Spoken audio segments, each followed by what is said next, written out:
is one of the best players in the history of the game, and he's right in front of us, and people don't realize it. Yeah, because he plays on the West Coast, so I think that hurts him a little bit. We're all in bed. I think the standpoint of where baseball is now compared to where it was, 25, 30 years ago is different. Like where, yes, it's still a big sport and it still makes a lot of money, but I feel like the passion for some people is gone just because there are just so many games.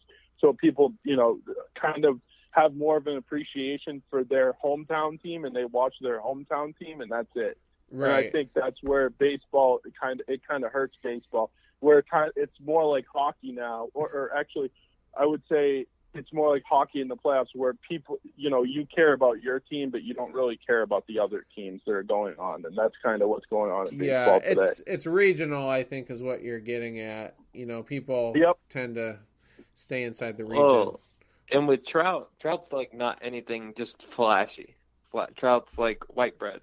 He's just playing. Yeah. Goes about his business, doesn't do anything, just doesn't get ejected. Doesn't say anything crazy. Yeah. Has he ever been ejected? No, I don't think so. He's like I said before, he's anti-Bryce Harper. Yeah, I was gonna say because Harper must have been grounded a lot, in his early teens. I was too. Like I got two brothers, and it's funny because I was the mouthiest and I was grounded the most, but I'm the only one of the three of us who doesn't, who's not a convicted felon, actually. So it's funny how that works out. But yeah, and if you've seen my Twitter, I mean, clearly, I can get mouthy, but yeah, so Trout's a class act, and has Mookie's never been ejected either, come to think of it. I don't know.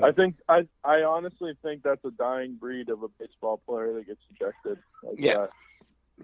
Yeah, maybe it isn't that. Yeah, you're right.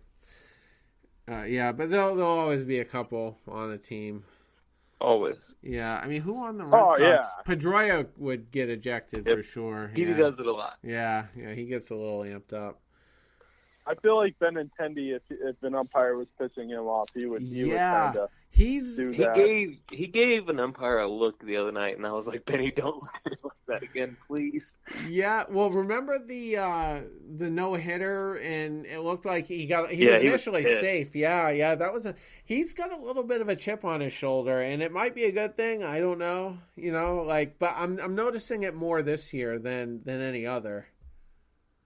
I feel like anyway, and and I know he hangs out with Price, so I hope that's got nothing to do with it. I hope he's just intense. He's just getting to be that way, and maybe he'll thrive off it. So, but yeah, watch him. He's a lot more edgier now.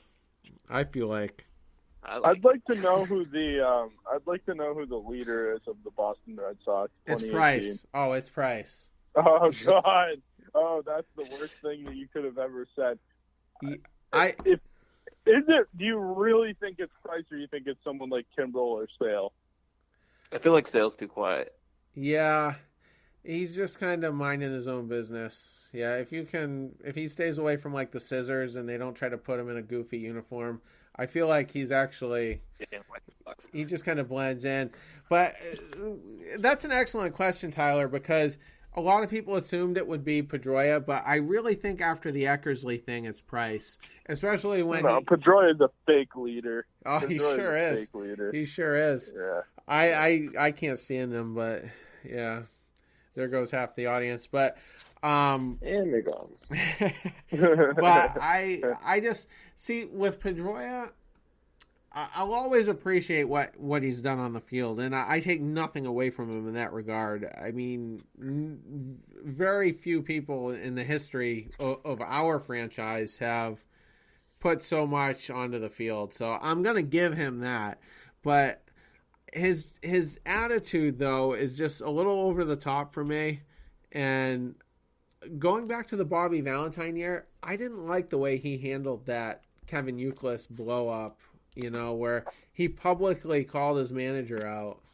And I'd just rather that stay, behind the scenes. And I feel like he was just like the mouth of the team at that point. Yeah. Everybody wanted to say it. He just said it. Yeah, he just came right out but there was also they read like an excerpt of David Ortiz's autobiography. I think Michael Hawley and him wrote that. And yep. he was on WEI, so that's probably part of the reason why it got read on there. But apparently there was this incident where the plane was like in the air, and it was a charter plane, and Valentine apparently pissed off a bunch of people on the plane, and Pedroia marches across the plane to David Ortiz and demands that they find a way for Bobby Valentine to get fired before that plane lands on the runway.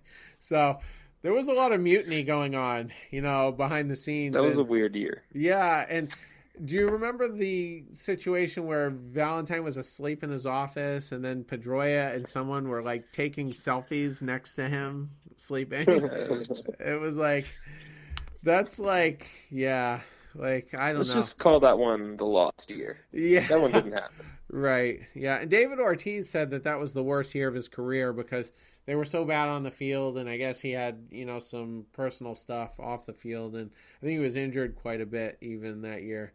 But yeah, I don't know. Just getting back to Pedroia, I just don't like the way he handles himself at times, and he's a little over the top. And go back to that playoff game where we got eliminated last year. Game 4, he got Farrell thrown out, and I mean I don't like Farrell, obviously, but that's still not good in that moment in a go or go home game.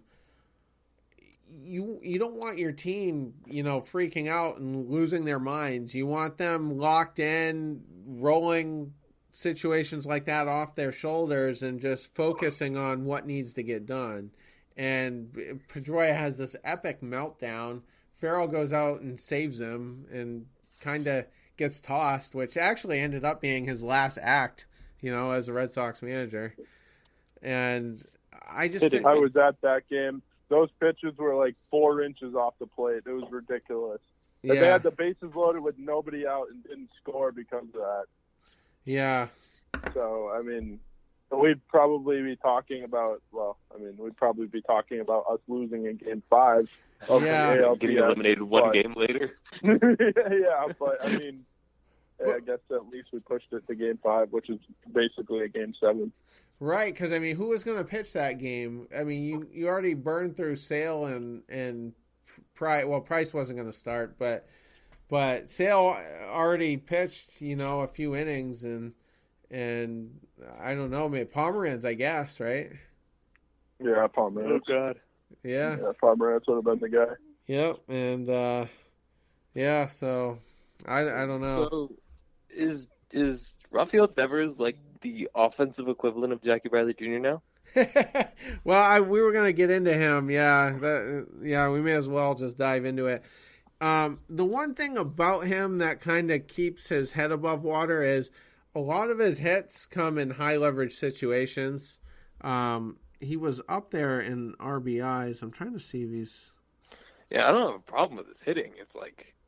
His defense. The defense. Yeah, he had an error today, didn't he? He has 11 on the year. Yeah, which is pretty bad. Someone was arguing with me about it on Twitter, and I guess when he had 10, he was ranked 4th, for defensive metrics. So apparently there's a lot of bad third basemen. He's got 26 RBIs. Yeah, I mean he's doing a lot of home runs. He's doing a lot of damage with runners on base and everything. He's down to 237. He was hitting 267 last I looked. Oh, and his OBP is actually 286, so he's striking out a ton. Oh, hell yeah. We expected that, though. Yeah, actually, though, Martinez has 50 got a lot of as learning to do. Yeah. Yeah, the kid's only 21. Right. So here's the question with him. When Pedroia comes up this week, does Devers get sent down just for some fine-tuning? No. You don't think so? No. Because, okay, well, I was just... I think Nunez just gets out. Yeah. Like Nunez will be like the utility guy again. Well, he would I don't have to a be. problem with that. I like Nunez. Yeah, me too. He I would prefer be him over Brock Holt, to be honest. But oh, for 1000%. sure. Yeah, and I mean he's for the most part more durable and just a little more clutch. But I just asked the question because maybe a couple weeks. Kyle Schwarber got sent down last year, so it's not necessarily the end of the world. And Nunez could slot into third, and then Pedroia back to second, and then you can have Holt just kind of roving between those two positions to give them, a day off here and there, and then himself a day off. And I don't know. It's just a thought. I think if Devers and I'm a big Devers guy because he's from where we're from in the Dominican Republic. He's from Sanchez, so I mean that's where my family's from. So I mean we kind of have like a not special bond with him, but like he's from your place, so you kind of are rooting for the guy. And my grandfather's name is Rafael, so he really likes him. But I think what he needs to do is he needs to learn in the major leagues. I think there's times where he can be better, obviously defensively, but he needs to start laying off that fastball up because he just gets eaten alive by that. It's like, awful. The slider away to Bogarts, how he always swings at that. It's the same thing with the Devers. He loves to swing at first pitches in the count, and then he loves to swing at that fastball up. You can guarantee that he's swinging that on first pitches every single time. It's like if I have the scouting report, I'm like, throw him a ball, please. Yeah, and that's been kind of the mantra though for what Cora wants to do with the team. He just wants them to be aggressive, but if they're not throwing strikes, I mean, he definitely needs to lay off of it. The other thing too here is when he came up last year, it was kind of odd, the timing of it, because up until literally days before, you had John Farrell and Dave Dombrowski saying, no, we're not going to rush the kid. He's only 20. He hasn't even reached AAA yet, and we're not going to rush him. And then did he do a got AAA stint? Yeah, he spent 9 days in AAA. 9 days, yeah. So it was extremely brief, and I'm just thinking like, he got rushed up too fast, and I'm not questioning whether he's a major leaguer, and I'm not a hater. I just want what's best for the kid, and it was a lot real fast, and I thought he might scuffle coming out of the gates, and he actually had a pretty good month of April, and now it's kind of catching up to him, and he's a little shaky with the defense especially. So I don't know. It bears watching, but I do believe that could become a big topic of conversation if his trajectory continues downward. If he hits, he'll be in the lineup. If he doesn't, then you can look at the option of sending him down or sitting him a little bit here and there. But I don't think they want to sit him. I think they want him to be a legitimate star. And the only way you can do that is either scuffle in the big league and then figure it out, or get sent down for a few days. But that can also go the other way, right? So, you can go down, you can do well and then come back up and you're doing well, or you can go down, lose your confidence, and never get it back.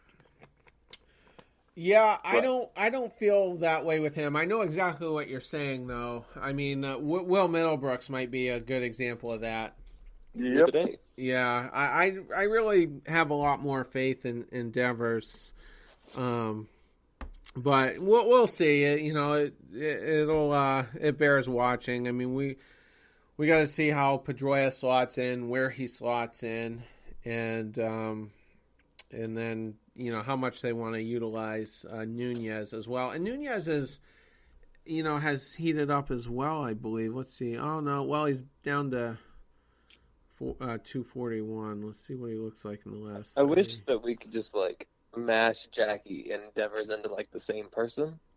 Just have the defensive prowess and the offensive power. It'd be all right. Right. Actually, Nunez seems to be scuffling lately. Anyway, yeah. So he was hitting around 300 for a short stretch, but